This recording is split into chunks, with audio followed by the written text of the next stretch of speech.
আসসালামু আলাইকুম ভাই ব্রাদার, কে কেমন আছেন? আমি আলহামদুলিল্লাহ ভালো আছি। আমার ভিডিওটা একটু দেখে যাবেন আপনারা। আমি খুবই গুরুত্বপূর্ণ একটা কথা বলবো। কদিন ধরে একটা ভিডিও বেশ ভালোভাবে ভাইরাল হয়েছে, বিশেষ করে ভিডিওটা টিকটকেই দেখছি। দেখার পরে মনে হয়েছে আসলে আমার কিছু কথা বলা উচিত। আমরা তো প্রবাসী, আমি অনেক প্রবাসী নিয়ে অনেক কথা বলি, বা প্রবাসী অসহায়, প্রবাসীর এই সমস্যা, প্রবাসীর ওই সমস্যা। এখন একটা বাংলাদেশি একটা বোনের কথা আমি বলবো, যে বোনটা মনে করেন শুধু একটা বোন, এরকম হাজার হাজার আছে। আমরা প্রবাসীরা দেখা যায় বিদেশে থাকি, থাকার পর আমরা মোবাইলে, বিশেষ করে অনলাইনে যুগের এখন ফেসবুক, টিকটক বা ভাইবারের মাধ্যমে আমরা অনেকের সাথে মোবাইলে কথা বলি বা টিকটকে কথা বলি, মেসেঞ্জারে কথা বললে তাদের সাথে আমরা রিলেশন করি।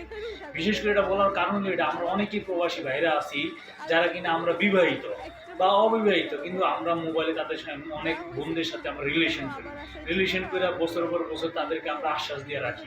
আশ্বাস দিয়ে রাখা দেখা যায় পরবর্তীতে আমরা তাদেরকে বিবাহ করি না, মানে তাদের সাথে আমরা প্রতারণা করি।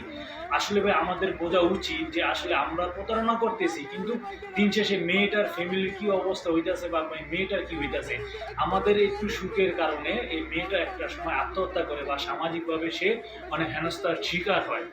আমি দেখছি আমাদের প্রবাসী অনেক বাইরে আছেন, সে বিবাহিত, তার একটা দুইটা তিনটা বাচ্চাও আছে, তারপরও সে এগুলো সব লুকাইয়া সে একটা মেয়ের সাথে রিলেশন করে তার আশ্বাস দেয়।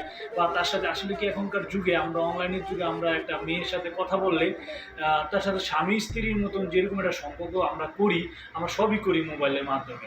কিন্তু আসলে আমরা চিন্তা করি না যে এটা একটা সময় অনেক বড় একটা পরিস্থিতি বা একটা খারাপ পরিস্থিতি হইতে পারে। ভাই আপনি বিয়ে করবেন না, তাহলে কেন মেয়েটার সাথে আপনি এই ঘন্টার পর ঘন্টা আপনি কথা বলেন বা তারা আপনার আশ্বাস দিয়ে রাখেন? অনেকেই আছে তার ফ্যামিলির সাথেও, তার বাপ মার সাথেও এমনভাবে কথা বলে যে আমি বাংলাদেশে যাবো, যে বিয়ে করুন। আসলে কিন্তু বিয়ে করা হয় না। আপনি দেখেন আমার স্ক্রিনে একটা ছবি, আমি ভিডিও দিতেছি, এই ভিডিওটার ভিতরে মেয়েটার কষ্টের কথাগুলো সে বলতেছে যে একটা ছেলে তার সাথে প্রতারণা করছে। দেন একটা ছেলের জন্য, একটা প্রবাসীর জন্য আমরা সব প্রবাসীরাই বদনামের ভাগিদার হই, বা একজন প্রবাসী বা দুই চার পাঁচজন প্রবাসীর কারণে, এই উল্টাপাল্টা কাজ করার কারণে আমরা সব প্রবাসীরাই খারাপ হই।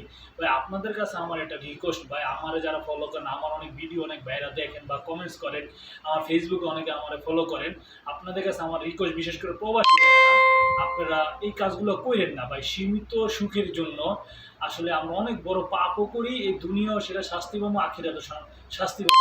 আমরা বিবাহিত, তাহলে দরকার আছে ভাই আমাদের একটা অবিবাহিত একটা মেয়ের সাথে আমাদের রিলেশন করা, তারপর তারা আশ্বাস দেওয়া, দিন শেষে আমি বাংলাদেশে যাবো বা যাইয়া আপনারা কি করবেন, অন্য জায়গায় বিয়ে করে ফেলাবেন, ওই মেয়েটার আর বিয়ে করবেন না। তাহলে ভাই কি দরকার একটা মেয়ের সাথে এত ঘনিষ্ঠ হওয়া বা এত ঘনিষ্ঠ রিলেশন করা?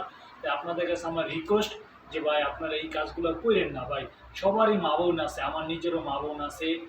আপনি একটা মেয়ের সাথে কথা আছেন, সেও তো কারো না কারো মেয়ে, কারো না কারো বোন। আপনারা এতটুকু চিন্তা করেন যে আমি একটা প্রবাসী, আমার প্রবাসীদের কিন্তু অনেক দাম আছে, কিন্তু আপনাদের কিছু কিছু প্রবাসীর জন্য যে আমাদের দামগুলো কমা জায়গা, আমাদের সম্মানগুলো কমা জায়গা। তাই আপনাদের কাছে আমার রিকোয়েস্ট, কেউ ভাই এইসব কাজ করেন না। আর ভাই সবাই সাবধানে চলেন, নামাজ কালাম করেন, আল্লাহ বিল্লাহ করেন। বিদেশের বাড়িতে আমরা একা একা থাকি, বিপদ আপদ যে কোনো মুহূর্তে আমরা হইতে পারি। তাই আপনাদের কাছে আমার রিকোয়েস্ট, ভাই এইসব খারাপ কাজগুলো করেন না, এগুলো করা থেকে সবাই বিরত থাকুন। ওকে, ভালো।